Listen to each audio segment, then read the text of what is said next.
one of your career highlights that stands out to me is serving as a parent expert in the Mr. Rogers Talks to Parents TV series.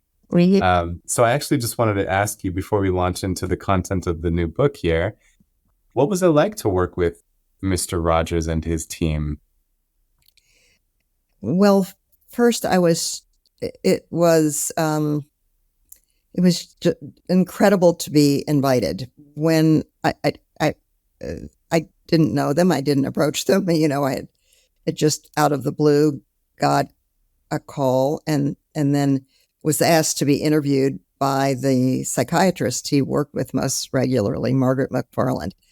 And I felt that I knew what I was talking about. So I was not particularly, I always get a little nervous, but I wasn't freaked out completely. I should have been freaked out completely because it was the most terrifying 3 hours that I probably ever spent.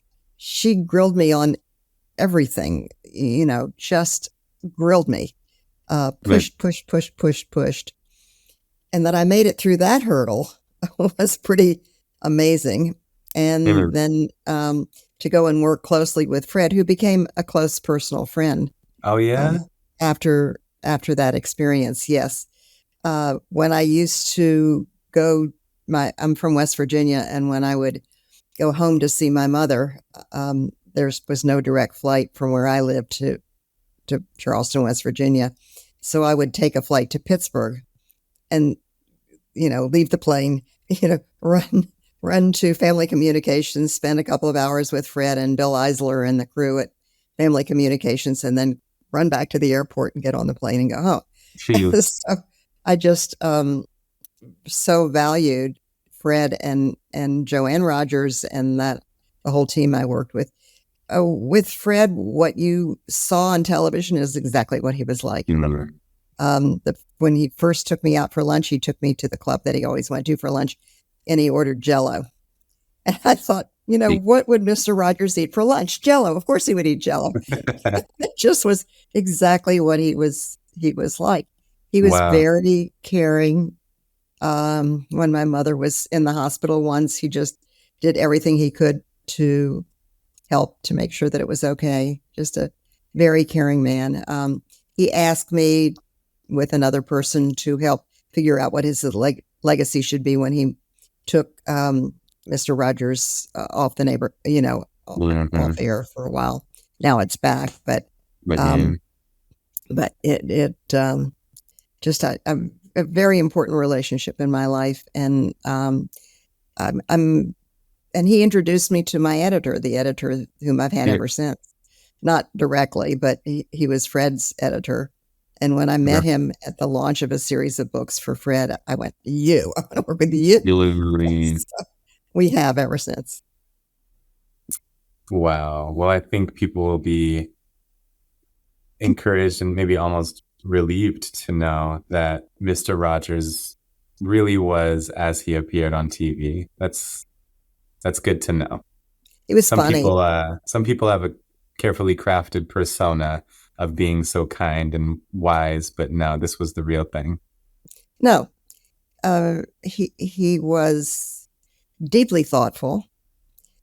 He worked with Margaret McFarland on every single word he said in the television show. I worked with him on some of the shows, and it was very, very, very thoughtful and very deliberately crafted to help kids be the best that they could be, to help parents be the best that they could be. Just, it's not easy. What he was trying to do was not easy. And people made a lot of fun of him and that sort of thing. He knew that. And, but he didn't understand it. One of my favorite experiences with him was when Saturday Night Live was making a lot of fun of him. And I was one of my, flyby stops to Pittsburgh. So I came to see him, and he was sitting in his office, and he had the television all cued, and he wanted me to watch it. And then he turned to me and he said, "Ellen, why would people do such a thing?" He was really he didn't understand it, and he was trying to understand it because he didn't want to react out of fear or anger or retribution or any of those things. And eventually he became friends with you know, the person who was playing him, and Of Eddie course. Murphy. He gave him, Eddie Murphy, I think, gave Fred a leather jacket, Mm. and Fred wore it really proudly. You want another Mr. Rogers story? I'll tell you another one. I would love one. Okay. So he would do flybys to see me too. And one day I got a message that he was in New York and he'd like to come to my office. Now, in my office, I had a number of young people who had dropped out of school or were having trouble, whom we were having worked with us as interns. And they were kind of had a rough life and weren't so touchy-feely. Right. And so I thought, oh my God, Fred is coming to my office. These kids are going to like tear him up. Yeah. What is this going to be like? And I didn't say anything to them. I didn't say be on your good behavior or anything. I didn't do anything like that. But I just said, Fred is coming and he wants to meet you. And these young people went nuts. I mean, it was as if, I don't know who, in my era, it would have been a Beatle, but Elvis Presley, the Beatles, the most Timberlake famous. would be my era. Yes, just whoever is the most famous rock star, you couldn't believe you actually met walking into my office, and these kids sat and talked to him for a very long time. So respectful, so reverential. And he was to them. They had the best conversation. It was just a wonderful visit, and I had frankly been nervous about it. Incredibly heartwarming. There's just certain people that bring the best out of others, and he seems to be the epitome of that. He did. You mentioned my being president of an organization, and I had been president of the National Association for the Education of Young Children, which is the largest group of professional educators. Not when I was president, but another time we invited Fred to speak. So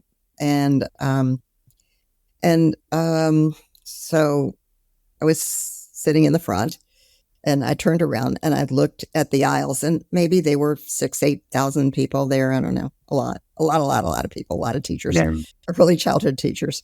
And they were literally, because they weren't allowed to walk up to the front, they were on their hands and knees crawling up to the front. It was like the sea of teachers, on their hands and knees crawling up to get close to the front so that when he stood up and left, maybe they could meet him.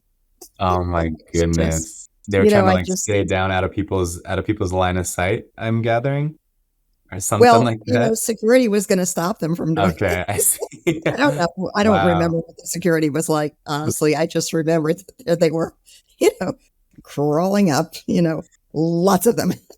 Incredible. And, trying to stay out of sight so that they didn't get stopped. I love that. A rock star of kindness. I think about, I think about my mom all the time. She passed, and I just think about her all the time. And I think I often describe to people that she was like, if you have like the equivalent of an Olympic gold medalist at whatever event, she was like the Olympic gold medalist of being loving and compassionate. And how incredibly fortunate for my brothers and I to be raised by her and my dad.